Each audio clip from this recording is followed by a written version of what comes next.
Meus amados, a paz do Senhor. Abra sua Bíblia na carta de Paulo à Galácia do Sul, Gálatas capítulo 1. E vamos ler o verso 15 e o verso 16. Os que trouxeram suas Bíblias, localizem a escrita de Paulo à região da Galácia do Sul, aos Gálatas, capítulo 1, verso 15, verso 16. Todos os que trouxeram Bíblias, pois afinal isso aqui é um culto, vamos analisar. Deus abençoe a todos, Deus abençoe o congresso, os Gideões, nesse aniversário de 30 anos, Deus abençoe. Eu externo em palavras o agradecimento e aquilo que perpassa meu coração essa noite, por fazer parte dessa história. Muito obrigado ao pastor Cizino, pastor Reuel, muito obrigado, sua família, de coração, muito obrigado. Pastor Marco Aurélio, muito obrigado, Deus abençoe o senhor. E tantos amigos que nós temos aqui, a senhora prefeita, olha como Deus é maravilhoso. Eu tenho muitos amigos aqui, pessoas que vivem comigo fora do púlpito, porque ser amigo nesse momento é muito fácil, mas tem a segunda, tem a terça, tem a quarta, tem a quinta, e Deus me presenteou aqui vários amigos essa noite. Pastor Henrique, que é um mano do coração, está ali o pastor Rubens, Jefferson, pastor Aguiar, Fabiano Barcelo, Adaildo Costa, esse trovão, não é? O Ronei, olha ali o Marcelo Dias e a Fabiana, a Juliana, Raíssa e Ravel, o Erasmo. Meu Deus, eu quero R$10 por cada nome que eu vou citar aqui, ó. Não, 10 não, 100 tá bom. Tantos amigos que nós, está o Ângelo Galvão aí, esse trovão prega muito, esse homem vai muito longe. Está aí o Rovani, enfim, olha o Júnior, Amanda, Guna, meu Deus, olha, depois desse combinado ali embaixo, 100zinho, viu? 100, Deus abençoe a todos, os pregadores que estão aqui, Aguinaldo, gente que está com esperança, Deus é fiel, Deus tem coisas grandes para vocês, amém? Mas vamos lá, eu também quero fazer menção em particular da caravana da igreja que eu congrego lá em Uberlândia. Veja, pastor, a gente é bem esperto, traz a caravana para dar glória a Deus aí, ó. Está ali o Clóvis, eu não posso falar outra coisa, né, Clóvis? Na quinta-feira não pode falar de quinta-feira. Deus abençoe a caravana de Uberlândia. Está ali o Jorginho, foram meu aluno do seminário, meu Deus, Deus abençoe. E está aqui também Elias Torralbo, meu amigo, pregador do Evangelho. Enfim, todos. Mas vamos lá, irmão, que eu tenho uma palavra de Deus para entregar aqui. Os que acharam, digam: eu achei.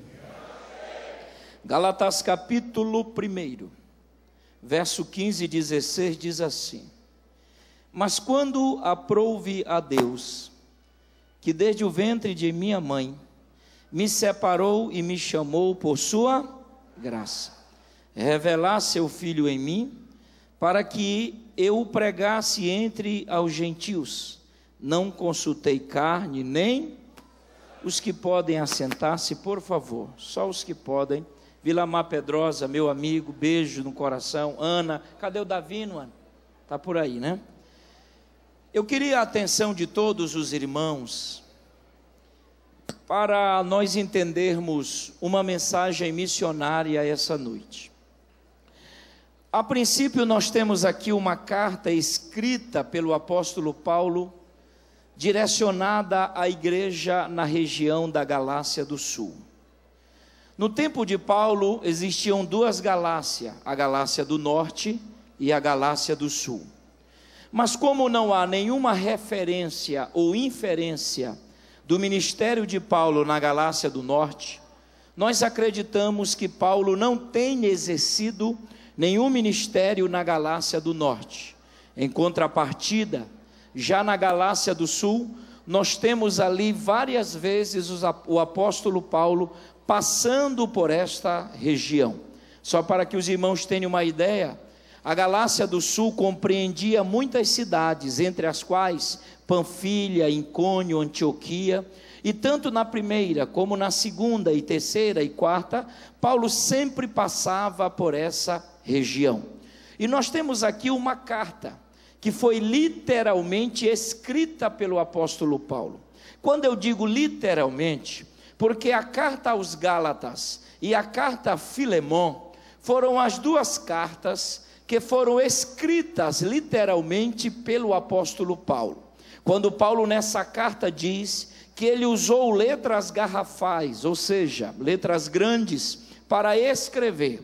Então, nós temos 13 epístolas de Paulo, entre as quais 2 foram escritas por ele mesmo, e as demais ele as ditava, e uma espécie de escravo letrado copiava aquilo que o apóstolo Paulo escrevia. E o interessante é que aqui nesse capítulo 1, Paulo revelará para nós 4 segredos que o levaram a tornar-se esse grande missionário.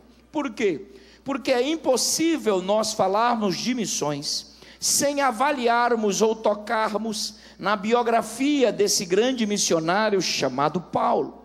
E o interessante é que essa tarde eu estava pensando que no capítulo 9 de Atos dos Apóstolos, quando o apóstolo Paulo, ou seja, o Paulo, vai com cartas, munidas de cartas em suas mãos, para matar um foco e para abortar uma igreja que estava tomando forma na cidade de Antioquia. E é interessante que o apóstolo Paulo, ele achava que poderia banir, abortar esse projeto chamado igreja. Só que Paulo não tinha ideia ainda que a igreja tem dono, e o dono da igreja é Jesus Cristo. Paulo, ele sai munido de cartas às autoridades, tanto da Judeia e de Jerusalém. Os sacerdotes, os judaizantes, ofereceram armas, munições diplomáticas para que Paulo abortasse a igreja. Só que a igreja, ela tem dono. A igreja, ela tem dono. A igreja, se tu não der glória a Deus, eu não saio. A igreja, ela tem dono. A igreja, ela tem dono. Por quê? Porque existem 4 verdades que precisam ser exauridas sobre a igreja. Jesus, quando estava ali às margens de Cesareia, perto ali de um local onde ele iria realizar um grande milagre, ele começa a revelar no capítulo 16 e verso 18 do Evangelho do Rei, chamado Mateus. Jesus fala sobre 4 verdades sobre a igreja. Primeiro, ele seria o fundador da igreja. A igreja não seria fundada por homens. A igreja não é um desejo humano. A igreja não é um projeto humano, porque se assim fosse, ela já teria acabado. Mas a igreja foi fundada por Jesus. Segura aí, a segunda verdade a ser aclarada sobre a igreja, que Jesus seria o edificador da igreja. Ele diz assim: edificarei, ou seja, a igreja está edificada em Jesus, a igreja está edificada em Jesus. A terceira verdade sobre a igreja, que Jesus seria o dono da igreja. Olhe para mim, se você não der um glória a Deus, eu vou aí. Jesus é o único que pode usar o pronome possessivo minha. Ninguém pode usar esse pronome acerca da igreja. Ele disse minha, minha, minha. A igreja não é sua, a igreja não é de Paulo, não é de Pedro, não é de Apolo, a igreja é de Jesus. Acabe com essa bobagem, eu vou falar tudo. Acabe com essa bobagem de achar que a igreja é sua.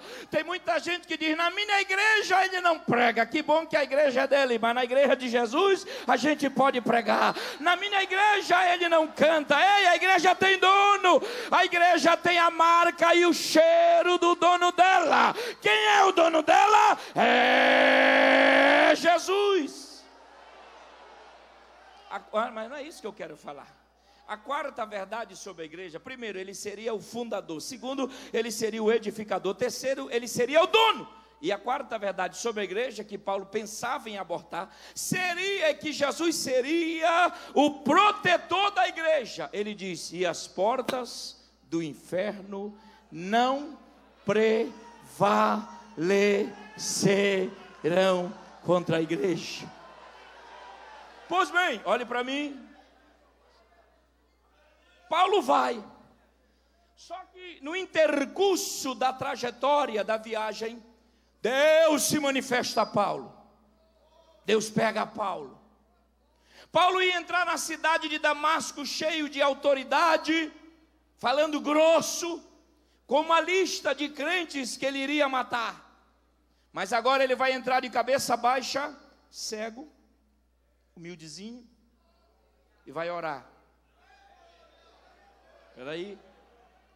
Só que naquela igreja tinha um bispo chamado Ananias. E Deus diz assim: Ananias, vai à rua chamada direita e entrega ali uma promessa, uma profecia. Tu encontrarás Paulo. Mas ele está orando já. Ele já está orando.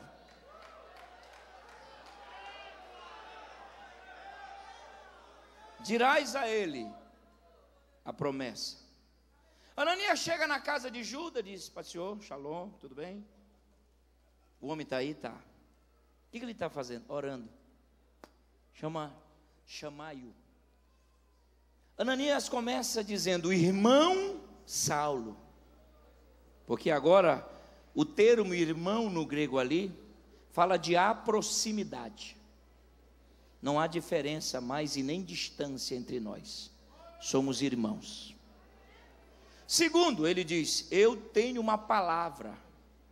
O Deus que se manifestou a você no caminho de Damasco é o mesmo Deus que falou comigo e disse que tu serás pregador, missionário. Você vai levar, é um verbo de ação, o nome de Deus para os reis, para os príncipes e para os gentios. Só que Deus sabe quando chama alguém. Vai doer só um pouquinho agora, tá? Deus sabe quando chama alguém. Porque se Paulo fosse alguns que eu conheço, já colocaria a Bíblia debaixo do braço e já criaria o ministério no caminho de Damasco. Tem muita gente crua, eu vou falar demais. Tem muita gente crua, que ainda não foi queimado, trabalhado, não tem experiência. Aleluia! Tem muita gente que ainda não tem base, não tem Bíblia, sabe? Foi alvo de uma promessa, mas ele é precipitado. Não é na sua hora, meu querido, é na hora de Deus. Espere a hora de Deus. O que Paulo faz? Entre a promessa que Deus fizera a ele no capítulo 9 de Atos e a promessa cumprida no capítulo 13 de Atos, segundo Gálatas, nós temos uma distância de 14 anos. Porque primeiro Deus precisa trabalhar em Paulo, para depois trabalhar com Paulo. Primeiro Deus quer trabalhar em. Porque quando Deus chama, Ele chama primeiro para si. Quando Jesus passa a noite toda orando, depois desce do monte e começa a chamar o colegiado apostólico, a Bíblia diz primeiro que Jesus chamou-os para estar com Ele. Com Ele. E lá no capítulo 13 de Atos há um pronome. O Espírito Santo diz: separai-me. É pronome, primeiro para mim. Porque quando eu sou moldado por Deus e Deus trabalha em mim, Ele terá a condição de trabalhar por mim. Eu venho essa noite ser boca de Deus como todos os meus amigos que já pregaram